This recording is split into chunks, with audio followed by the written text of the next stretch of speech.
We're here with the presidents of the two clubs who are going to be hosting on the day. Well, Diggers Rest and Rupo are going to be going head to head. And while we've got a bone-crunching clash on the day itself, guys, we've got a very, very big day on the radar now. Chris, Payne, tell us a little bit about the preparations going in for you guys as part of this Diggers Rest Footy Netball Club. In terms of the game against Rupo? Yep. That day, it's obviously going to be a pretty big day. It's coming down an interesting time of the year, I guess, with finals and positions in the ladder and that all-important third spot, which obviously Rupo have done well to at least guarantee that or second place. So a few results need to go our way, but I think being the last game of the year, going to finals, you've got to go in with winning form. So we'll certainly be out there to try and give Paul's boys a bit of a shake up that day and get us off to a good finals campaign. Well, Rossi, you guys have been in mean form, probably the sleeping giant in the competition. I know you're a very, very happy man with some big wins in recent weeks. How are you feeling as a club? Yeah, we've travelled along nicely. It's been a good season so far. As Chris said, you can't fool around with form. You just got to put your best players out there and play to the best of your ability. And it's going to be really good this weekend. Play on the Diggers Rest ground, which is in great condition. I've just cleaned all the mud off my boots from last week, so I won't have to do that this weekend. Yeah, well, you didn't have to do any washing, did you? Yeah, the wash did the reserves jumpers, and it took quite a few goes through the washing machine. The shorts are still dirty though. Now to the big international cup, guys. Payne, very good effort by your guys as the club to be able to take part in it. Talk us through about some of the procedures that took place to be able to get a big game between Indonesia and France. Yeah, well, basically, it's basically worked 50-50 with Paul and the Rupo guys. We both put in separate applications to host the game.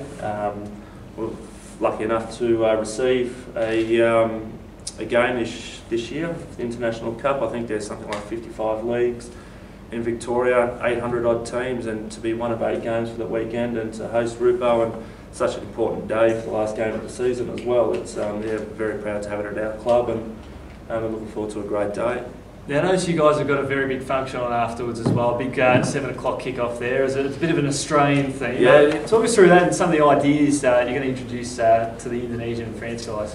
Yeah, so we thought basically Australian football is such a, I guess, an iconic game to our nation. So having Indonesia and France come, we thought would show them basically a good day of country football and continue the Australian theme. So we're called the Night Australiana. We're going to have a lot of Australian music that night. We'll have a good old traditional barbecue.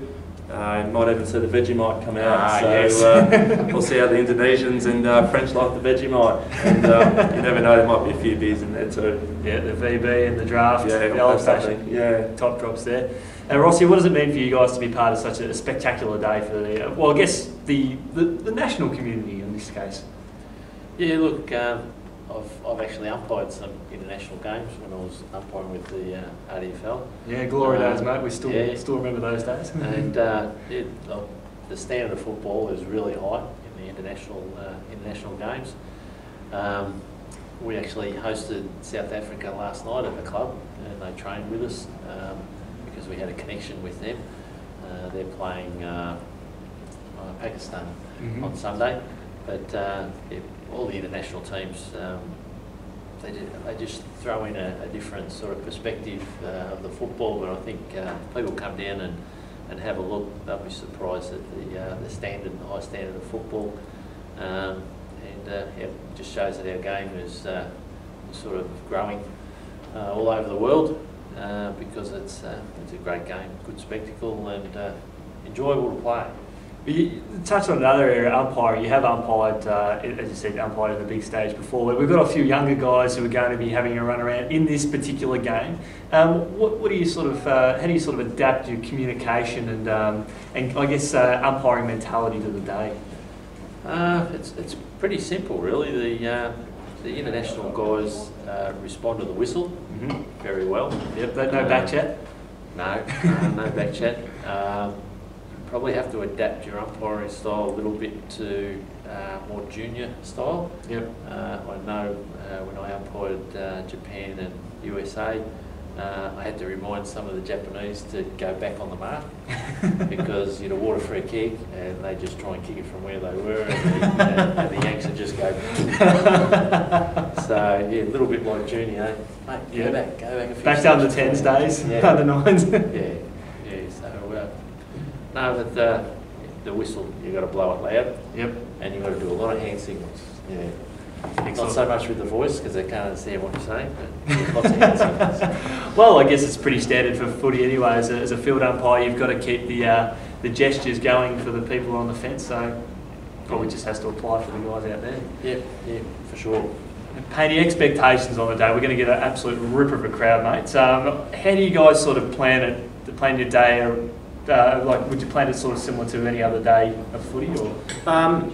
Yes, in terms of the football, the difference there is I believe each side are going to bring an entourage of about 35 each, so we've got an extra 70 people to cater for there, which is it does create a little bit of extra work, but it's work that's well worth for the club, and it's great for not only our two football clubs to be involved and help out with the AFL and the International Cup, but it's also great for the AFL.